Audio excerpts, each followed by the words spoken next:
The Story of Beowulf, translated from Anglo-Saxon into modern English prose, by Ernest J.B. Kirtlan. Part 2. Spake then Unferth, the son of Eglaf, who sat at the feet of the lord of the Danes, and opened a quarrel, for the journey of Beowulf, of the brave seafarer, was vexation to him, for he could not brook that ever any other man than he himself should obtain greater fame in all the earth. What, said he, art thou that Beowulf who didst contend with Breca, and strovest for the mastery in swimming o'er wide seas, when ye two for pride were searching the waves, and for foolish boasting risked your lives in the deep waters? No man could dissuade you from that sorrowful journey, neither friend nor foe, when ye two swam in the sea, when ye two enfolded the waves with your arms, and measured the sea waves, and brandished your arms as you glided o'er the ocean. The sea boiled with waves, the wintry whelming, and for 7 nights long ye were toiling in the stress of seas. But he o'erpowered thee in swimming, for greater strength had he. Then at the morning tide the sea bore him up to the land of the Hetharemes. Thence he was seeking the friend of his people, his own dear country, the land of the Bronings, the fair city of refuge, where he had his own folk, and a city and rings. The son of Beanstan soothly fulfilled his boasting against thee. So do I deem it a worse matter, though thou art everywhere doughty in the rush of battle and grim warfare, if thou shalt be daring to bide near Grendel a night-long space. Then Beowulf spake, the son of Icthau. What, my friend Unferth, drunken with beer, many things thou art saying about that Breca, and talkest of his journey. But soothly I tell thee that I had the greater strength in that swimming, and endurance in the waves. We two agreed when we were youngsters, and boasted, for we were both still in the days of our youth, that we in the ocean would be risking our lives. And so indeed we did. We had a naked sword hard in our hands when we were swimming. We two were thinking to guard us against whale fishes, nor over the sea waves might he be floating a whit far from me, more quickly on the waters. Then we together were in the sea for the space of 5 nights until the flood. The boiling waters drove us asunder, and the coldest of weather, and the darkening night, and a wind from the north battle-grim turned against us, and rough were the waves. And the mind of the merfishes was stirred when my shirt of mail that was hand-locked gave to me help against the foe. The decorated battle-robe lay on my breast all adorned with gold, and the doomed and dire foe drew to the bottom, and fast he had me grim in his grip. Still to me was granted that I reached to the monster with the point of my sword, and the mighty sea-deer carried off the battle-rush through my hand. So then evildoers did often oppress me, and I served them with my dear sword as was most fitting. Not at all of the feasting had they any joy. Evil destroyers sat around the banquet at the bottom of the sea, that they might seize me, but in the morning, wounded by my sword, they lay up on their foreshore, put to sleep by my weapon, so that they hindered no more the faring of the seagoers. Light came from the eastward, the bright beacon of God. The waves grew less than I could catch sight of the seanesses, the windy walls. Weird often saveth the earl that is undoomed when his courage is doughty. Nevertheless, it happened that I slew with my sword 9 of the sea monsters. Nor have I heard under vault of heaven of a harder night struggle, nor of a more wretched man on the sea streams. Still I escaped from the grasp of the foes with my life, and weary of the journey, when the sea bore me up on the flood tide, on the welling of waves, to the land of the Finns. Nor have I heard concerning thee of any such striving or terror of swords. Breca never yet, nor either of you two, did such a deed with shining sword in any battle gaming. Not that I will boast of this too much. Yet wast thou the slayer of thy brother, thy chief kinsman, and for this in hell shalt thou suffer a curse, though thy wit be doughty. And soothly I tell thee, O son of Eglaf, that Grendel, that hateful monster, never had done such terrors to thy life and humiliation in heart, if thy mind and thy soul were as battle-fierce as thou thyself dost say. But he has found that he needed not to fear the feud, the terrible sword-thrust of your people the Danes. He taketh forced toll, and spareth none of the Danish people, but joyfully wageth war, putteth them to sleep, and feedeth on them, and expecteth no fight from the Danes. But I shall ere long offer him in war the strength and the courage of the Geats. Let him go who can to the mead all proudly when morning light shall shine from the south, another day over the children of men. Then in the hall the giver of rings was grey-haired and battle-brave. The prince of the Danes was hopeful of help. The guardian of the folk fixed on Beowulf his firm-purposed thought. There was laughter among heroes, din resounded, and words were winsome. Wealhtheow went forth, the queen of Hrothgar, mindful of kinship, and decked out in gold. She greeted Beowulf in the hall, and then the lovely wife first proffered the goblet to the lord of the East Danes, and bade him be blithe at the beer-drinking, he who is dear to all his people. And gladly he took the banquet and hall-cup, he the victorious king. The lady of the Hemlings went round about every one of the youthful warriors, and proffered the costly cup, until the time came that the ring-adorned queen, most excellent in spirit, bore the mead-cup then to Beowulf. She, the wise in words, greeted the Geats and gave thanks to God that she had her desire that she might trust in any earl for help against such crimes. He gladly received it, he the battle-fierce warrior, from the hand of Wealhtheow, and then began singing, inspired by a warlike spirit. Beowulf spake, the son of Ecgtheow. I had intended at once to work out the will of this your people when I set forth over the sea, and sat in my sea-boat with the troop of my people, or that I would fall in the slaughter fast in the fiend's grip. I shall yet equip myself as befitteth an earl, or in the mead-hall await my last day. And well the lady liked the words, the boasting of the Geat, and that lovely queen went all decked out in gold to sit by her lord. Then mighty words were spoken in the hall as before, by the people in joyance and the noise of the victors, until the son of Helfdene straightway would be seeking his evening rest.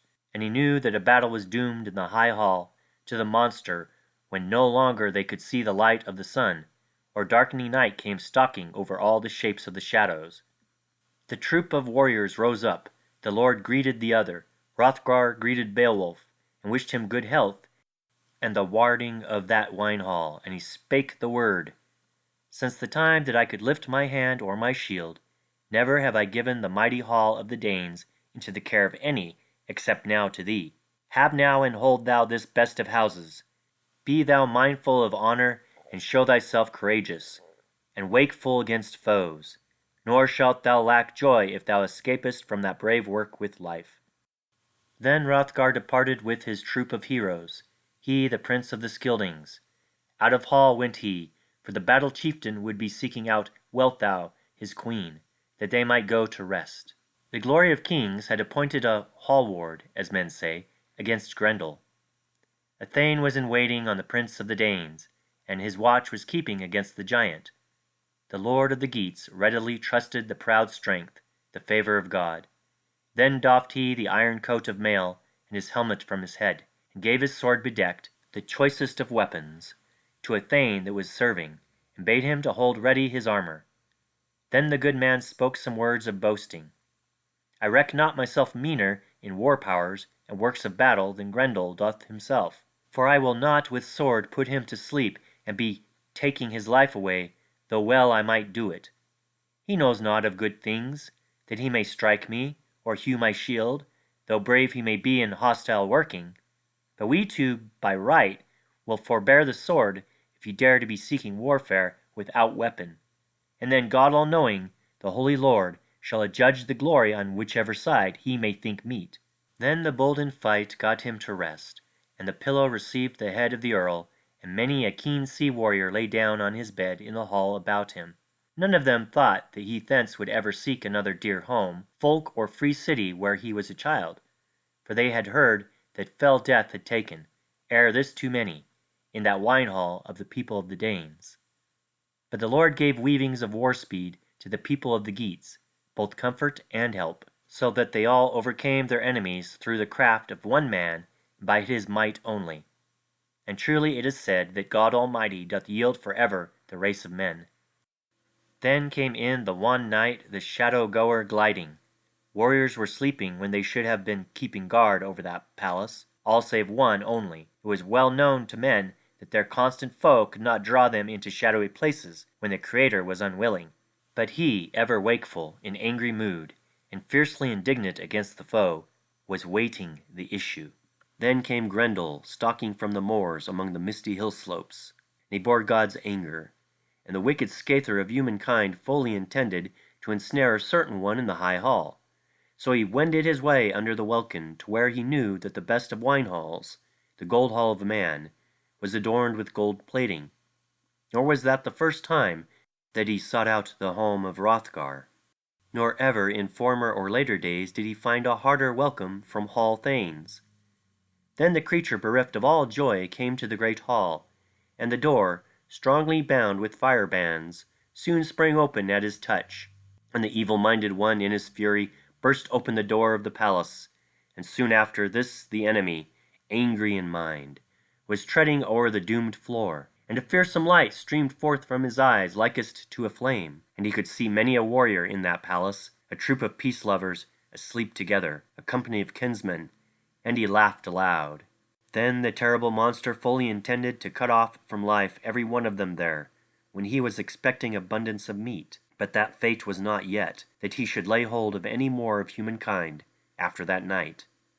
Then did Beowulf, kinsman of Hygelac, see the dire distress, how the wicked scather would fare with sudden grip. Nor did the monster think to delay, but at the first he quickly laid hold of a sleeping warrior, and tore him to pieces all unawares, and bit at the flesh and drank the streaming blood, and devoured huge pieces of flesh. And soon he had eaten up both feet and hands of the man he had killed.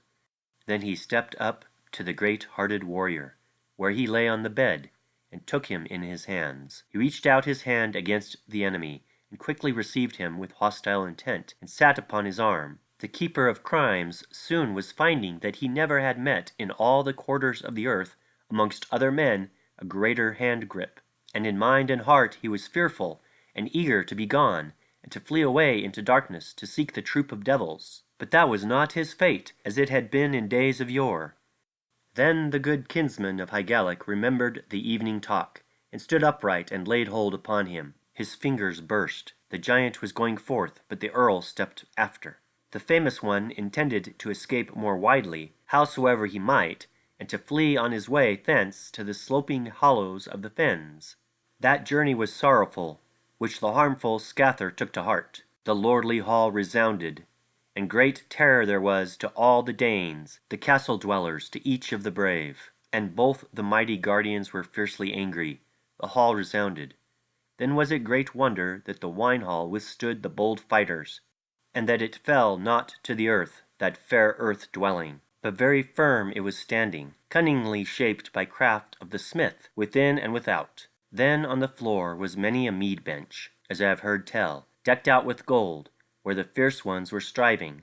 Nor did the wise Danes formerly suppose that any man could break down a hall so noble, and decorated with antlers, or cunningly destroy it, unless the bosom of flames swallowed it up in smoke. The roaring went up now enough, and an awful terror came to the North Danes, to each one of those who heard weeping from the ramparts, the enemy of God singing a fierce song, a song that was empty of victory, and the captive of hell lamenting his sorrow, for he that was strongest of men in strength held him fast on the day of his life.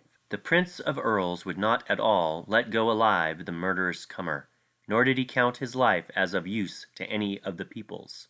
And many an earl of Beowulf's brandished the old heirloom, and were wishful to defend the life of their far-famed liege lord, if they might do so. And they knew not, when they entered the battle, they the hard-thinking ones, the battle-men, and they thought to hew on all sides, seeking out his spirit, that not any choice iron over the earth, nor any battle-weapon, could be greeted the foe, but that he had forsworn all victorious weapons and swords, and miserable should be his passing on the day of this life, and the hostile sprite should journey far into the power of devils.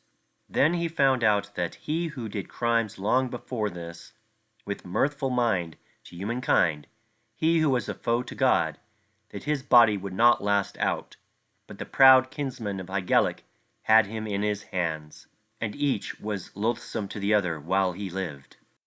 The terrible monster, sore with wounds, was waiting. The gaping wound was seen on his shoulder. His sinews sprang open, and the bone lockers burst, and great victory was given to Beowulf. Thence would Grendel, mortally wounded, flee under the fen slopes to seek out a joyless dwelling, the more surely he knew he had reached the end of his life, the number of his days. Joy befell all the Danes after the slaughter rush. So he had cleansed the hall of Hrothgar, he who had come from far, the proud and stout-hearted one, and saved them from strife. He rejoiced in the night work and in the glorious deeds. His boast he had fulfilled, this leader of the Geats, which he made to the East Danes, and likewise made good all the distresses and the sorrows which they suffered of yore from the foe, and which through dire need they had to endure, of distresses not a few. And when the battle-brave man laid down the hand, the arm, and the shoulder under the wide roof, that was the manifest token.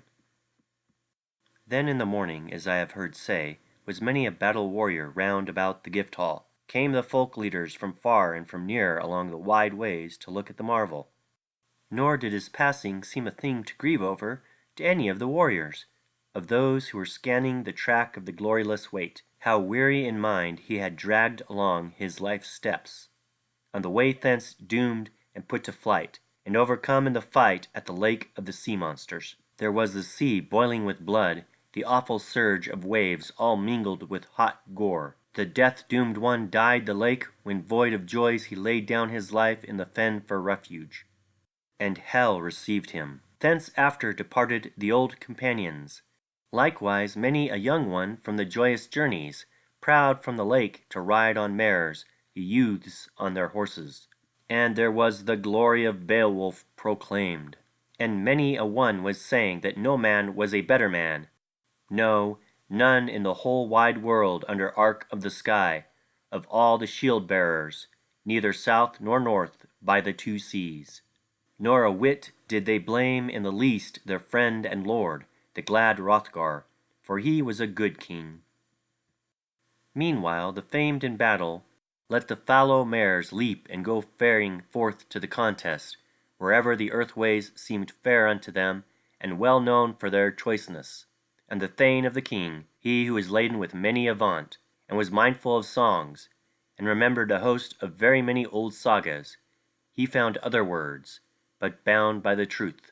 And a man began wisely to sing the journey of Beowulf, and to tell skilful tales with speeding that was good, and to interchange words. He told all that ever he had heard concerning Sigmund, with his deeds of courage, and much that is unknown, the strife of Welsing, and the wide journeys which the children of men knew not at all, the feud and the crimes, when Fitela was not with him, when he would be saying any of such things. The uncle to the nephew, for always they were comrades in need at all the strivings.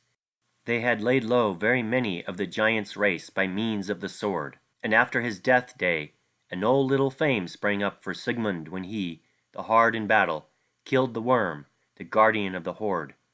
He alone, the child of the Atheling, hazarded a fearful deed under the grey stone, nor was Fitela with him.